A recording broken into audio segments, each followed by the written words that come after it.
Hi all, welcome to another week, episode 28 of Property Avenue WA. And now I know you're looking at the screen going, hang on, there's three people there today.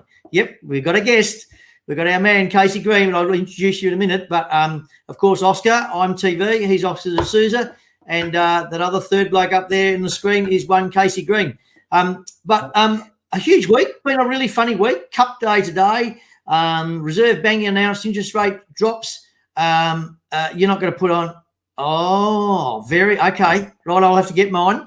Cup day today. The winner, the twilight payment. I reckon there was an omen. If we had been smart, we could have put a little bit of money on that. That's just appropriate because the Reserve Bank announced the drop in interest rates.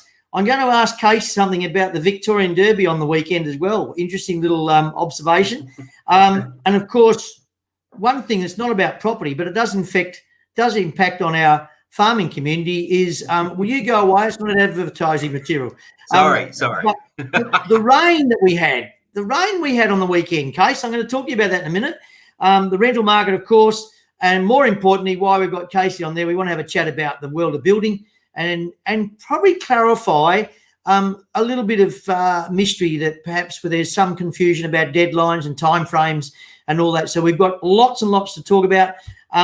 And of course, I also think it's going to be very important is the announcement about the border. It'd be intriguing to see what impact that has on our property market here in WA. Already there's been a number of inquiries, but what impact will that have? And of course, OD stats, we'll run through those. So, mate, welcome. And perhaps you can give us a bit of a rundown of what your thoughts are on the week. Me or Kasey? Yeah, you. Yeah, OD. Sorry, okay. Mate. Yeah. All right, cool. Three faces.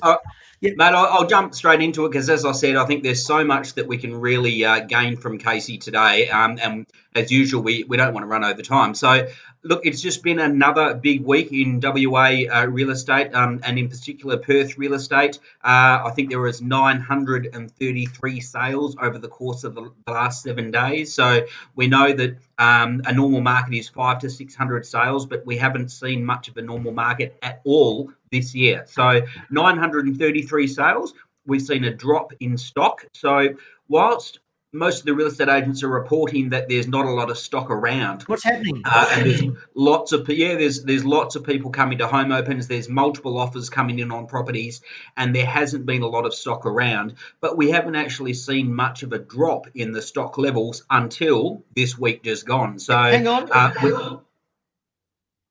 Okay. Is that frozen, Case, to you? No, I'm okay. It's all looking good, mate. Might be me. Okay. Yeah, no. Sorry, mate. You're looking normal to me as well, TV. Which and I don't say that lightly. Okay, must be something from my end. Okay, so I'll continue for those that are not living in TV's world. So we've actually now seen in this last week, we've actually seen a drop in stock levels. So, and it's just above 10,000 properties available on the market. But it wasn't long ago, it was about 18 months ago that we were at about 17,000 properties. So there's a great shortage of stock for sale. Rental market. We've seen a lot of coverage this week in terms of the rental housing crisis that we've got, and we've spoken about that on our show for about the last 6 weeks as well. So it's well and truly here, and I've got many things to ask Kasey about his thoughts in terms of what are the types of properties which are coming through. There was only, I think, 733 properties leased over the course of the last week. Now, that number's down a little bit. It's normally 900 to 1,000 properties, but it's down a little bit. Now, I can tell you certainly that's not because there's the market's starting to slow down or it's starting to quieten down. It is absolutely because there's not the stock out there. So we're well below 3,000 available properties. We're well below a vacancy rate of 1% in WA. And you talk to any renter at the moment, it's very, very difficult to get a rental property. So, and Geraldton's no different as well. They've got 72 available rental properties in the whole of Geraldton at the moment. So, mate, it's good for real estate agents. It's certainly good for owners and for landlords, and for people looking to sell properties. And then we've had an interest rate cut again today as well. So WA is just getting stronger and stronger. we wouldn't have predicted this at the start of the year, and I guess we are predicting a very strong year for next year. The other part with regard to that, and we'll introduce Case. So Kasey is Hey, TV, you're frozen, mate. Have I? No, not really. See, that's what happened. Yeah. Looks okay for me. Yeah. Hey, because the other interesting thing about that, and I'll introduce Kasey Green. Case, welcome, mate, and thank you for being a part. Case is the building and finance specialist for affordable living homes.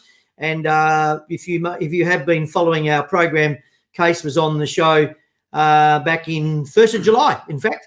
And we discussed at that point when the building, the home builder packages were brought out by the state and the federal government to create that stimulus. But one thing before we go to that Case, being an ex-AFL footballer both for the Eagles and North Melbourne, was one Dennis Pagan your coach when you were at North Melbourne? No, I missed him. Unfortunately, I missed both Mick Malthouse, legend at West Coast, and also Dennis Pagan, legend at North Melbourne. So I just missed both of them. But yeah, good win. Yeah. So he, for those that don't follow, he did something very unique. He's gone into horse training, and he's not able to train other people's horses at this stage. He's only just got his license back in July, I think, and can only train his own horse. So he trained his own horse, which won the Victorian Derby, which is what do they call it? A horse race. Yeah, a horse race, but a grade one. What do you call it? Anyway, there's a particular group one. Group one. Yeah. Yes. Yeah. Anyway, he that's very unique. So not only has he coached an AFL twice, but also here he is now winning a Group 1 race, which is extremely hard to do for those that have been there for years and years, let alone being there for 4 months. So pretty special. Absolutely. Anyway, so Case, with regard to the building industry, how is it going other than chaotic? Mate, it's I think I've barely slept since we last spoke in July, so it's been totally nuts. I think when we first spoke, it had only been announced 2 or 3 weeks earlier from memory, the government grant. So it was fresh, and there was a lot of, a huge wave of interest at that stage, but there was still people, feeling things out. It's just been, I've never seen it like this in the time that I've actually been in this role, obviously, which is, I've been involved in property now for 12 years, but in a sales role, this is just really an avalanche of people looking to buy. It's been amazing. Yep. And mate, so with that, has that slowed down at all because of the fact of timeframes and the home builder package, etc.? Has there been any? I haven't noticed it, to be honest. I'm at the coalface every day, so I haven't noticed it slow down. There may have been a slight dip around sort of August, September, a slight dip, but we were still really busy, and I think around about September, some builders at that stage had sort of reached their capacity of what they were able to deliver on, if you like, and so for those that were still open for business, it's remained really strong. Yeah, and even more so because there is less builders that are able to take on the builds now. Yeah. And some of the commentary that I've heard, and I know before we went on air, you made similar, that there are some cases where the builders just shut up their books and said, right, that's it, we can't do any more. And then there are some, I've had clients come to me where they don't know what they're going to do because they are restricted on what they can build. The builder's saying, yes, we can build, but this is all we can build for you. Yeah, that's right. So there's probably been happening for the last 2 months, I would say, and maybe even a touch over that. But some made the decision to just shut the doors altogether. Others have made it just a very limited choice of what you can have. It's a choice of 3, 4, 5 designs, and that's it. No changes. And so that's really so that they can produce the build contracts in time to meet these government grants timeframes, and so it's all related to trying to deliver on the timeframes of the government grants. What has caused some problems really for a lot of builders, yeah. And Case, if I can just ask Case a question, mate, on behalf of the layman, who's buying the land and who's building all these blocks? Because if the borders have been shut, there's not a lot of migration coming in. Who's buying all these blocks and building all these houses, and why are they doing it?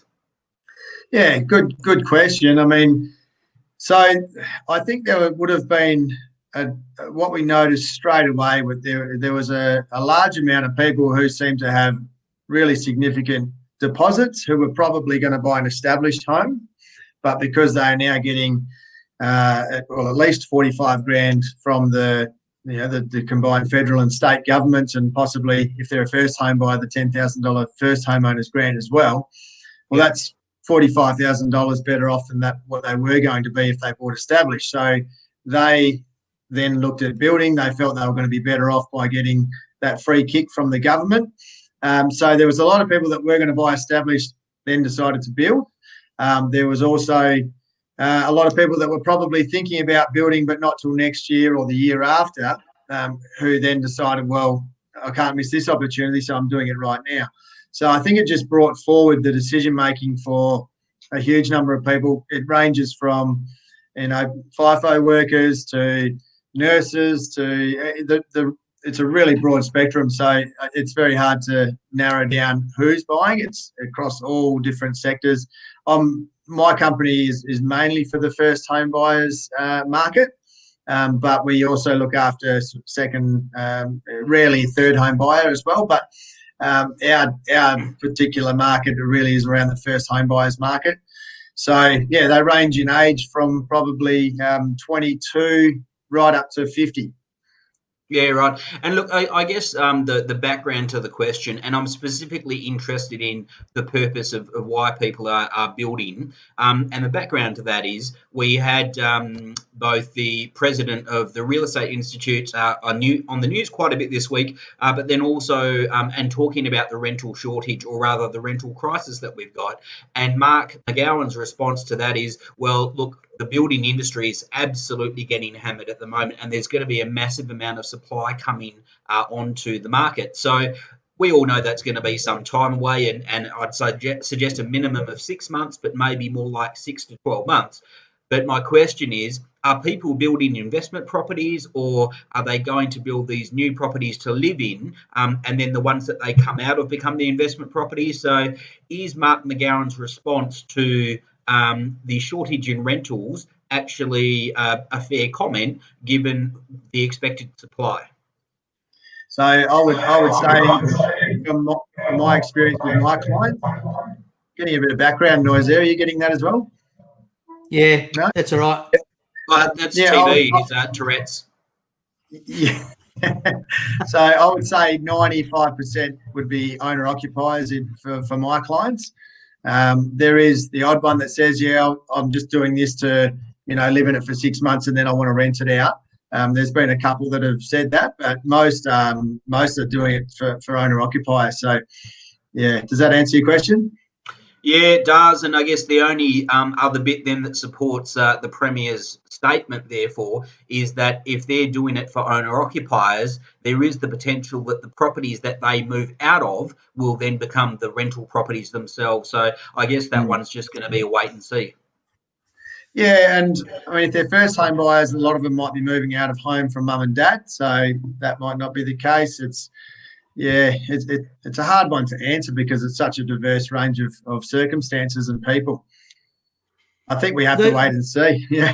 It's going to be hard. And one of the stats that I read during the week as well was that at the moment, when it comes to investors, which is impacting on the rental market, is that there's only something like 17% of the purchases are occurring by investors, whereas the standard is around about 30%.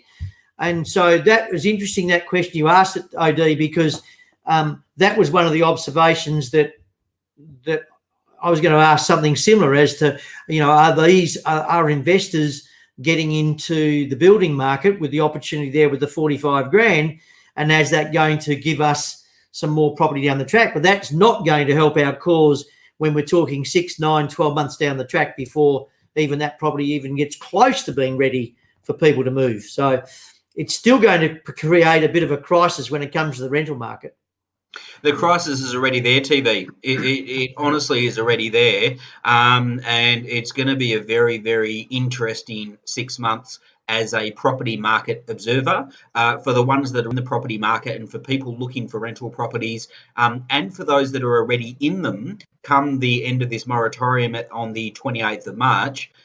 There's going to be there's going to be a lot of changes in the marketplace because those properties that the rent has been held back because of the COVID bill, those properties today, if not for the COVID bill, would be worth a lot more in rent. So there's going to be a massive rental adjustment over the course of April.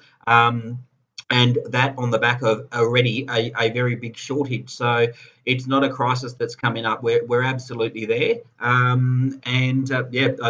don't know. I don't think there's any fast solution. In fact, I caught up with a guy today, and he told me about 3 weeks ago they went looking for their new rental property, and they had so much drama, there was so much competition, there were so many different applications, and it just wasn't going anywhere. And so finally they said, that's it, we're just going to stay put, which was fortunately an option for them, but it's not always an option for other people. So we're in rental crisis. Yeah, and the point being is, what's the option? We've got a property market that's vibrant, we've got a building industry that's vibrant, but we're lacking. There's no enthusiasm with investors, and it's like what Kasey's just saying now. Sure, there's some people that are entertaining building for investment purposes, but from his observation, it's not a big percentage, and it'd be intrigued. Mate, I'm going to put a punt out there now, or rather an opinion, just in terms of what I think we're absolutely going to see over the next 12 months. We've had a very poor appetite for investment properties over the last 5 years in Perth for obvious reasons. But now, finally, we're actually seeing a bit of growth in the marketplace. We're seeing a very, very tight rental market. Money has never, ever been cheaper in the history of Australia. And it now is a really, really good investment market where money is ridiculously cheap. You're going to rent it out at a very good rent every day of the week with very low vacancy, and prices are still relatively affordable in contrast to the Eastern Seaboard. So every single bit of a good investment is lined up at the moment in terms of a good rental return and good anticipated capital growth. So my speculation is over the next 12 months, especially with money being so cheap, we're actually going to see a lot of investors come back into the market. But the last 12 months that we've had hasn't shown that, but I really predict for the next 12 months, that's really what we're going to see. Yep. And the other thing being too is the money in the bank. That's down below, that's below 1%. So, those that have got are cashed up, there's not much return there, is there? I mean, the option is the share market, and that's probably an element of volatility at the present time. Admittedly, with the property, you can't sell the front veranda when you need the cash in a hurry, but at the same time, it's probably a market over the next, as you say, 12 months, 18 months, a couple of years where it's an opportunity. Yeah, definitely opportunity, yeah. I was just going to say Dennis Pagan might have some money to invest in WA at the moment, Tony, so give him a call. He can buy a couple of more than two. Case, you should be in contact with him and see if he wants to do a build. I might do that. The other thing as well is that even Tony, you had an experience where selling a family property recently, and that sold to someone in the eastern states, and I think that person's going to be an owner occupier. But if you talk a lot to real estate agents that are active agents and also active with investors, there might not be a whole lot of demand coming from within WA itself because there's been a bit of pain for those in WA, but certainly for those outside of WA that are looking at where's next to invest, WA has been on the radar for quite some time, and now more than ever, with the rental market the way that it is, with money being so ridiculously cheap, and WA very clearly set for some capital growth, it's when people go to pick the bottom of the market, we're probably there. If we're not there, we're probably actually off the bottom now. And mark my words, I think the next 12 months we'll actually see investors come back into the market. The conditions for investors cannot really get better than what they currently are. Tony and Oscar, I was just going to say that something that I've noticed a little bit with my clients as well is that some of the change in the policies for the big mining companies about favouring local recruitment, WA-based people. I've had 2 or 3 clients now that have been in that situation, moving over from Queensland, and they're going to base themselves in WA now because of that change of mindset and recruiting for the big mining companies in WA. So I totally agree with what you're saying, Oscar. I think the next 12 months, 2 years is looking really bullish, and there's just the fundamentals look excellent for capital growth going forward. And I'm actually a little bit surprised we haven't seen more investors over the last 4 months taking advantage of these grants as well. Yeah, Case, talking about the grants and the situation there. So where are we at? There's been a little bit of confusion with the timeframes, extensions. What the federal government, have they extended? So can you enlighten people that perhaps are wondering what's going on? What is the situation there at the present time, and what are the timeframes? Yep. So there's 2 different grants. You've got the federal government is a $25,000 grant, and you've got the state government, which is a $20,000 grant. They've both got slightly different criteria to meet. So if I talk about the federal government grant, first of all, so you've got to be a citizen. The second one is there's an income threshold that for singles can't earn more than 120, for couples can't earn more than 200,000. And then the critical date, next criteria coming up, is that a build contract needs to be signed by the 31st of December, signed, dated, executed before the December 31st this year. That starts the time clock ticking, but that particular date is what has caused a lot of people to not take on new business, because it's not like you can just look for a property on the 30th of December and have a build contract ready to sign by the 31st of December. There's a lead time for that, and different builders have different lead times to get that build contract ready. Some take 12 weeks, 14 weeks. Some are much quicker than that, and hence are still open for business. But that is the critical date now, is getting the build contracts signed and dated and executed by the 31st of December. With the federal government's grant, from there, it's a 3-month time frame from the signing of the build contract to getting your slab down. However, they've since come out and announced that if there's a delay due to council delays for approvals or for finance approvals, then you can get that extended to 6 months to get the slab down by application. So that's for the federal government's one. And then the state government, it's similar, or it's nearly exactly the same, but you can be a permanent resident. You don't necessarily have to be a citizen. There is no income thresholds whatsoever to meet. And then the build contract still needs to be signed by the 31st of December, but you've then got 12 months to get the slab down if you need it. With the state one? For the state one, yeah. It was 6 months, but it was recently extended to 12 months.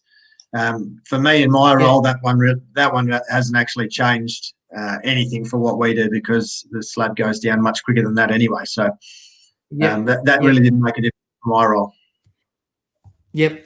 And so the in both cases, they both need to address, if you're going to knock on the door and want to do a build, you've decided rather than establish, you want to get considering it's November now, you'll probably be struggling to qualify for this grant in the current climate. Yeah. Well, look, I would say there'd be the large majority have told clients or handed deposit back if they're wanting the government grants and they can't do it. We're still open for business, absolutely. If clients are in a strong finance position, i.e. pre-approvals, things like that, we can still turn it around and get it done well and truly before December 31. Yep. We're fortunate there, but a lot are not able to deliver on those timeframes now. Yeah. And Case, one of the other things with regard to a bit of talk that I've heard is that that some of them have sort of turned around and this is the builders I'm talking about, where the prices have gone and increased. And in some cases that I've had a couple of people sort of say, oh, well, the builders said that they can't do this because the price have increased. They're now going to increase the prices on the contracts. Is that a little bit of, what would you say, just manipulating the system, or is that just a little bit of talk? No, I think it's two things. So, there's been price increases on the building side and also on the land side over the last 5 months. Absolutely. I think there was some, market forces at play anyway that were sort of leading towards, the Perth market going the way it is.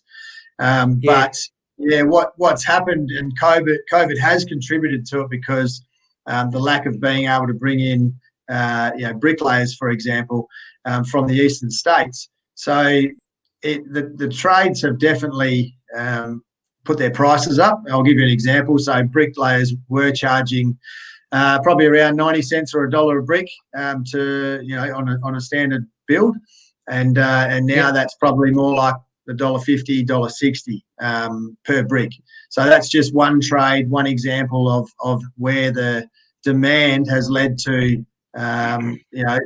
trades putting their prices up, and the builder can only absorb so much of that before they then will put their prices up as well.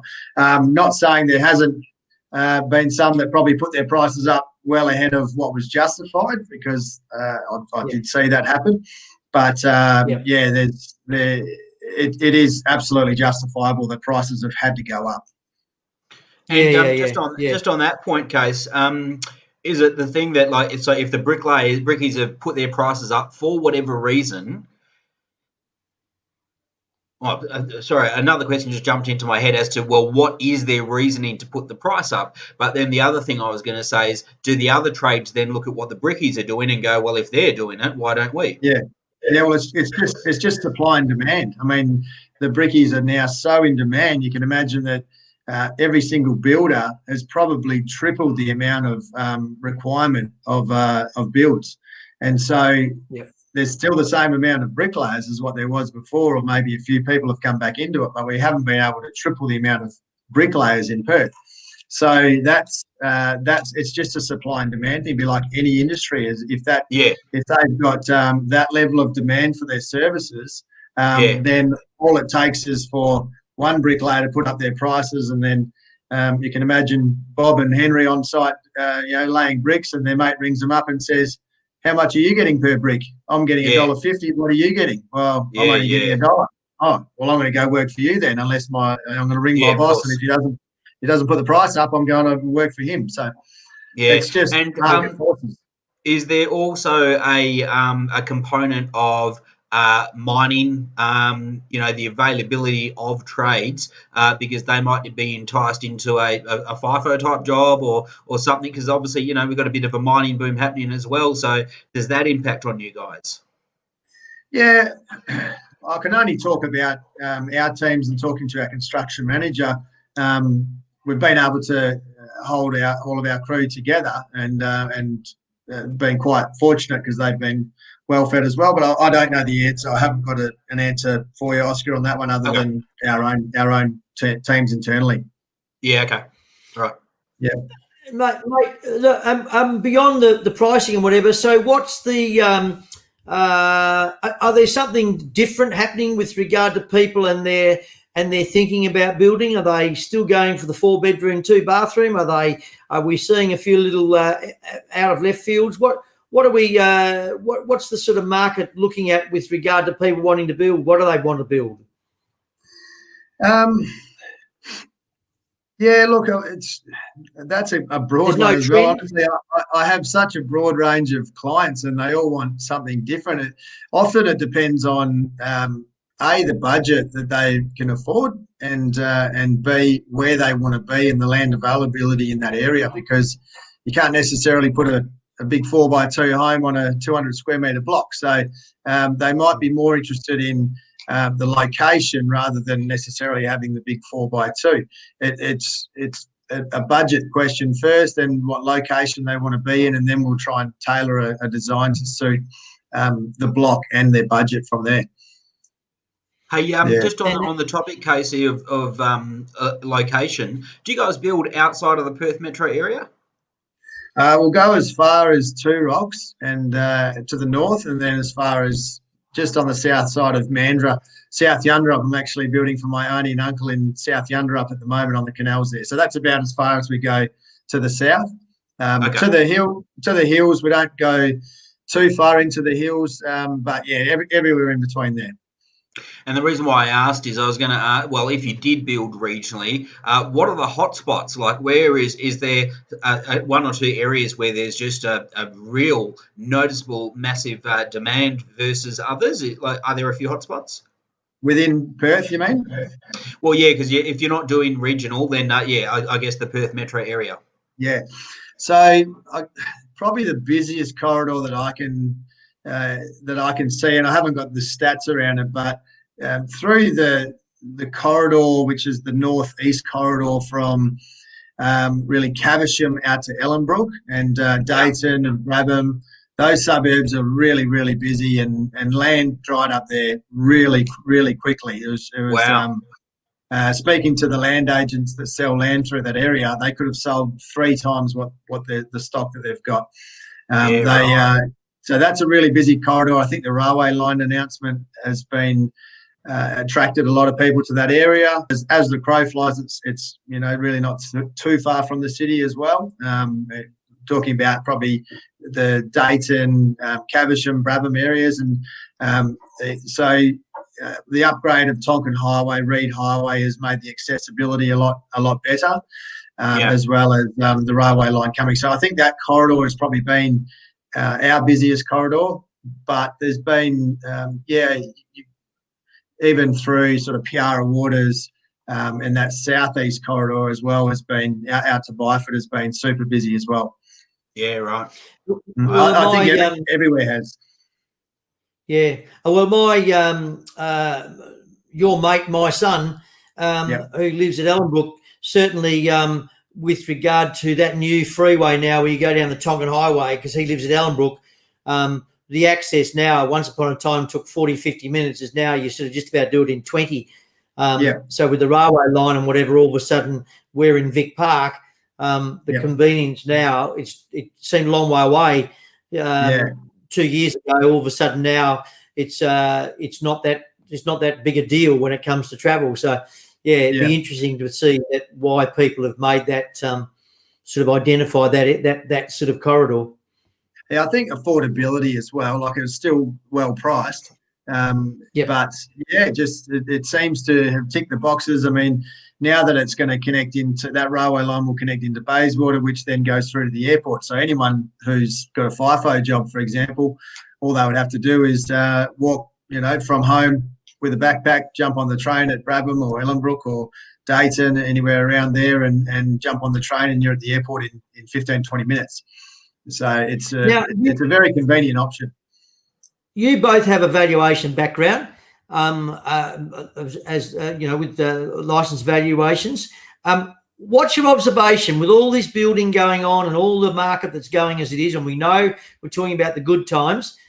Where do you see, with regard to values concerned, we're expanding more and more and more, and we're going further and further? You jump on the freeway and go down to Mandurah, and suddenly there's just building estates after building estates, and there's still land. They're trying to push land even now to get through the systems and as quickly as possible so they can be released. Where are you seeing what's the possibilities where we're at as far as what's going on now and what perhaps could be? We're talking crystal ball stuff, I suppose. What's the observation with your backgrounds that you see where this is going? I'll let Kasey go first, and then I'll just say what he says. I was going to defer to you, Oscar. You go. I'm glad you asked. I've got my crystal ball right here, TV. You heard about that case. We had one particular episode, and we were talking away, and next minute Google started responding. We had Google here, so we had to go and it was quite interesting. It's funny because I know it's not cool, but yeah.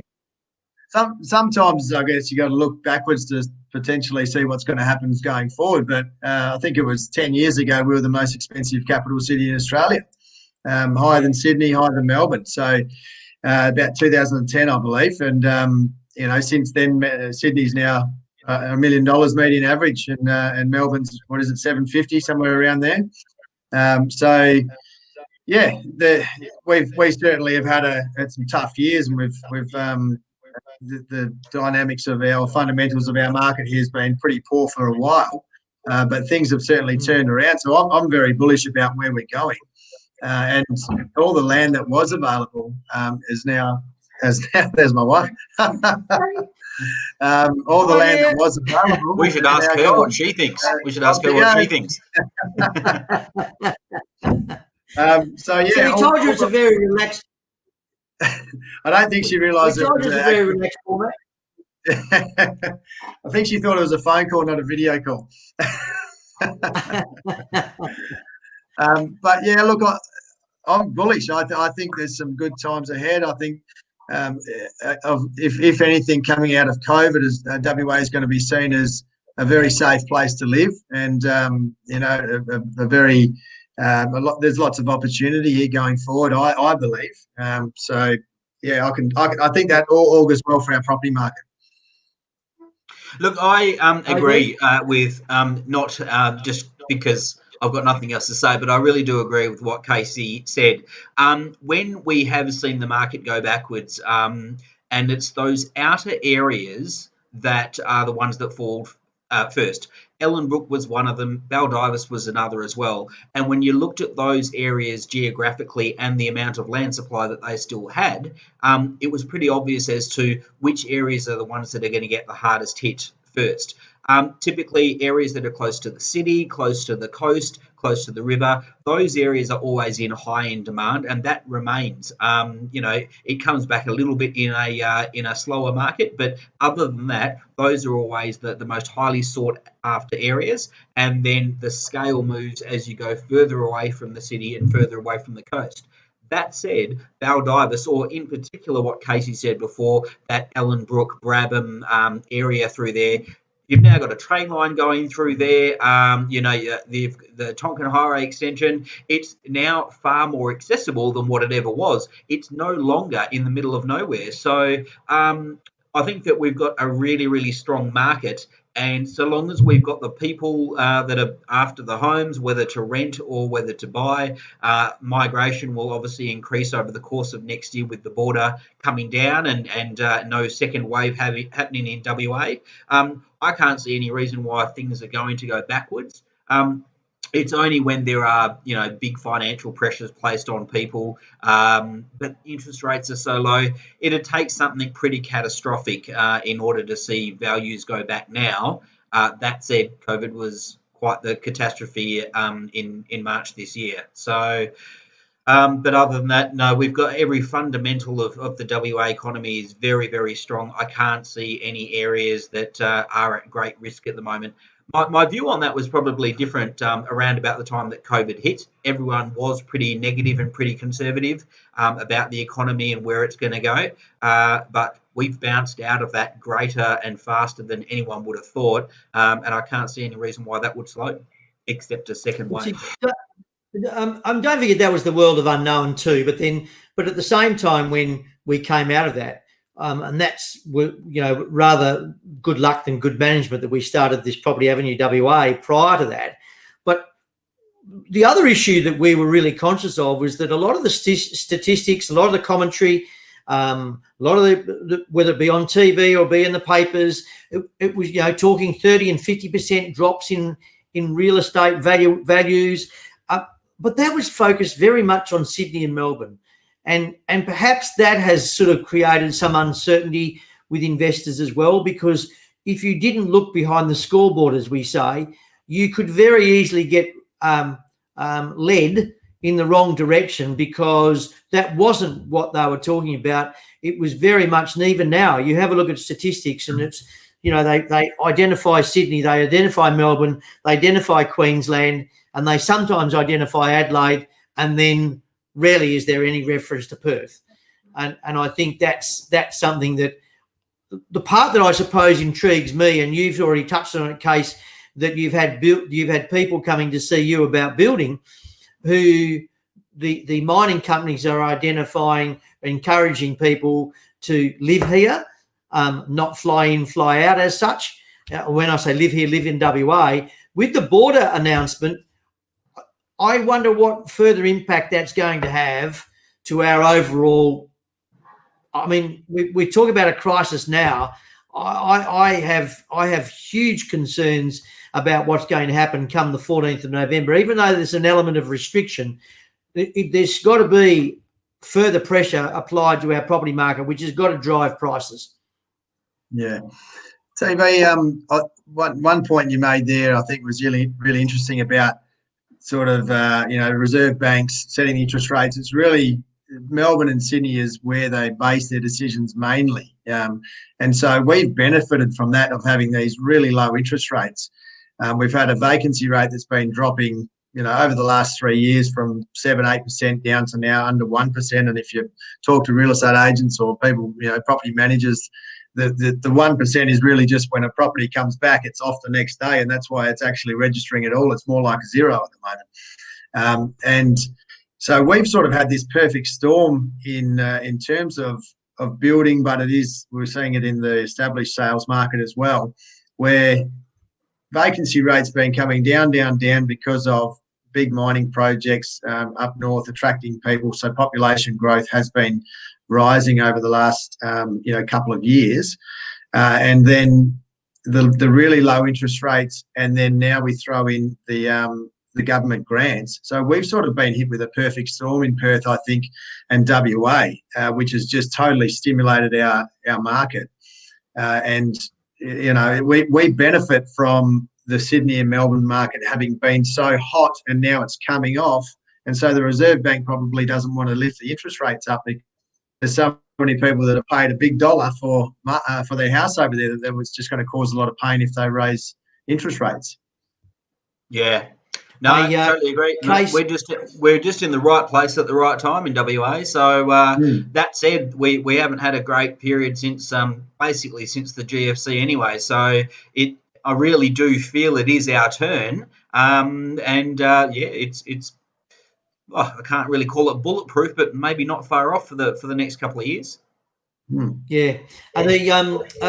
Just as a little sideline, Case, one of your clients, hello Laura, is a bit of very much a follower of our program, and hence her relationship with you, Case, and getting her place built. She just made mention Baldivis is a great place to build, Casey. Adios, it is.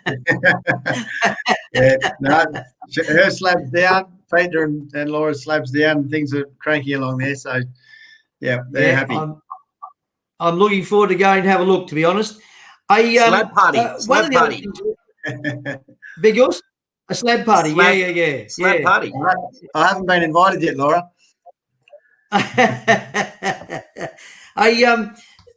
We talk about what's going on, and we'll wind it up shortly. But if you're a buyer in the current market, now if you're going to build, or we'll refer to builder or buyer, how are you going to go about it in this current market? How would you approach it? I mean, I'll give you an example where my son has sold his property super quickly. He rang me last night and said, guess what? It's gone. It's under offer. The problem he's got now is, one, he wants to buy, but two, that ain't going to happen before settlement. And of course, he's going to have to find a place to live, rent. So if you're a buyer, Oscar, what's the thoughts? Well, in terms of your son, the thoughts are you've got mum and dad's place in Vic Park, so I know the address, so I can tell him about that one. Or a tent. Yeah. Look, the rental market is, I don't know. I mean, mum and dads might actually be a practical option because the rental market is really, really tough at the moment. Probably tougher than the buying market as well.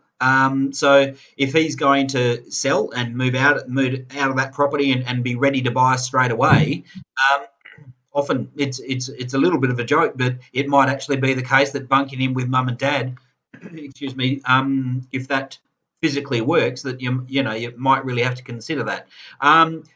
Agents talk about, or lots of people in the market talk about, look, you've just got to put your best foot forward. I think that varies. In the rental market, yeah, absolutely. Put your best foot forward because you probably won't get a second opportunity.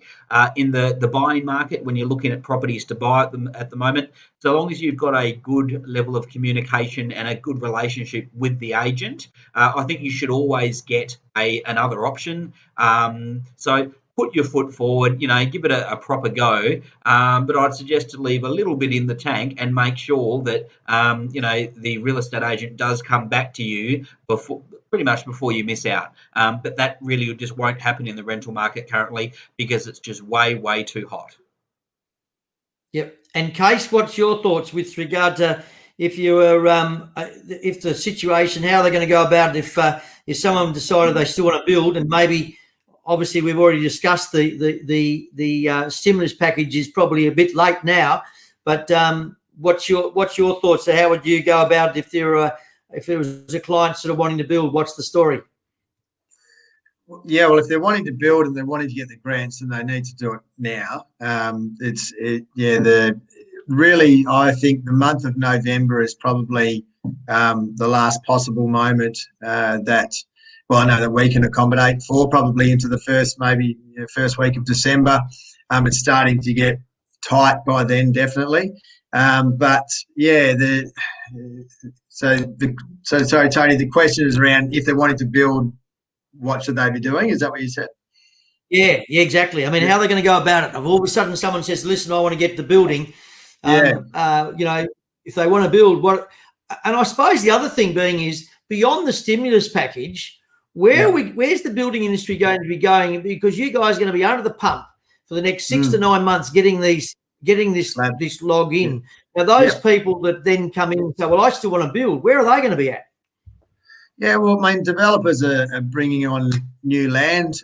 There is now, for example, LWP. I was at Ellenbrook yesterday, and their next stage, which is in the town centre where the new train station is going to be. So they've got a huge amount of lots. I've forgotten the amount, but there is a pipeline of land to come. It's just that it won't be available entitled in time for the government grants. So their next stage is titling in April.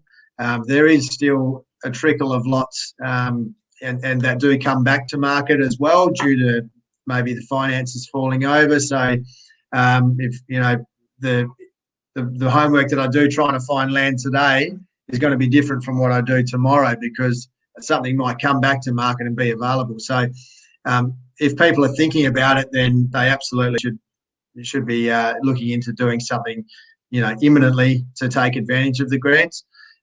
Who knows what's going to happen after the grants pass? I think our market's still looking strong anyway, as Oscar's been talking about. So people are still going to want to do it. Land will become available. I think it's going to definitely slow from what it's been over the last 5 months. But, if we're in a rising market, people are still going to want to own their own home instead of renting or, they're going to want to still for a lot of people, it's not about necessarily making money. It's just the security of having your own home and stability. Yeah. I suppose where I'm coming from, Case, is that there's so much going on now with the stimulus package that's going to carry over into next year with the demand on the building industry as a whole. What I'm getting at is those people that suddenly, the Tony Viner, for example, who says come May or June next year, so hang on, we might do a build. Because he sells his house, and what demands that's going to put on the industry that's already under pressure with what's being created from the stimulus package. Yeah. Look, I mean, everyone just adapts to. It's not the first boom, if you like, that we've been through. So companies, I know that we're geared up. We're geared up for this. So we'll deliver. We'll keep delivering on new clients that come in now, next January, February, whenever they come in. So we've got the resources to do it. And once the borders do open, there will be that ability to bring in new teams from over east as well. So we're coping. Others will be coping. I think there will be some slight timeframes pushed out a little bit over the early stages of next year, and probably for the 6 months there might be some timeframes extended a little bit of what it normally would take to build a home. The key dates for everyone to get the grants anyway is getting the slab down, and then that's when the 45 grand comes into their bank account. So that's really the key dates that if they've got 45 grand sitting in their bank account, they won't mind the house taking 3 or 4 weeks longer to get built. Yep. Hey, just about to wind up, but just one thing. Laura's just confirmed. Happy, bring on the slab party. She's saying, Oscar. So I can just let her know there'll be 3 of us rocking up at least. Well, and it sounds like that's a open invitation to everyone on Facebook. That's going to be one hell of a party. TV, have you got an if question for us? Well, I'm a little bit. No, I haven't. I'm been a bit lazy with the if question today. What have you? I thought you might have one today. Have you got an if question? No, I don't. Casey, have you got an if question for me and Tony? So, TV, is it just building, or is the settlements timeframes pushed out? If things are getting busy, what's happening with you guys at the moment? That's not really the sort of if question that we're after, but anyway, we'll run with that. That's going to give me time to think of one, Oscar. We seem to be going okay. There's no shortage of demand. There's no shortage of inquiry. There's no shortage of people contacting me to assist them on a consulting basis.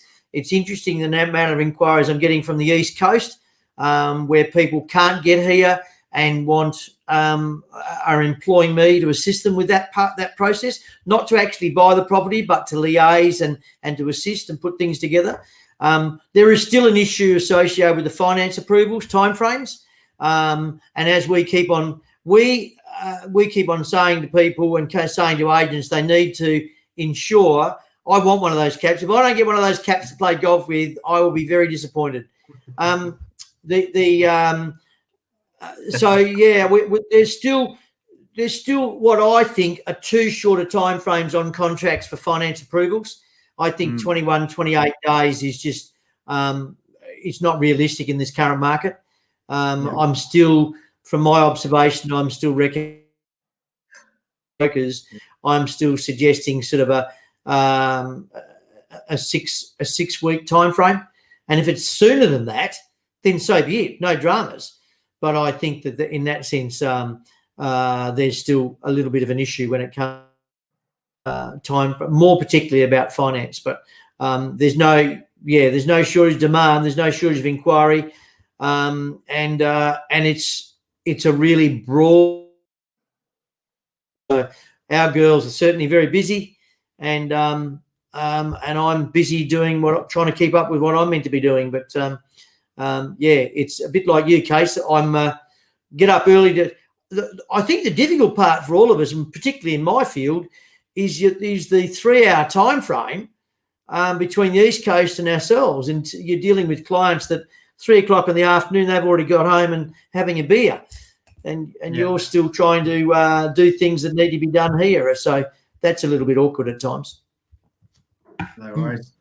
Did that give you time to think of an if question? Okay. Yeah, I did.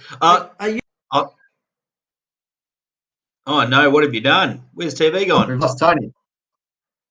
lost Tony. So my if question is: if Tony Viner can come back on air, would he do it? Clearly not. Maybe we should just finish off the show. We can just thank those that have viewed, and look, I don't think he's coming back. Oh, he's back. What a classic.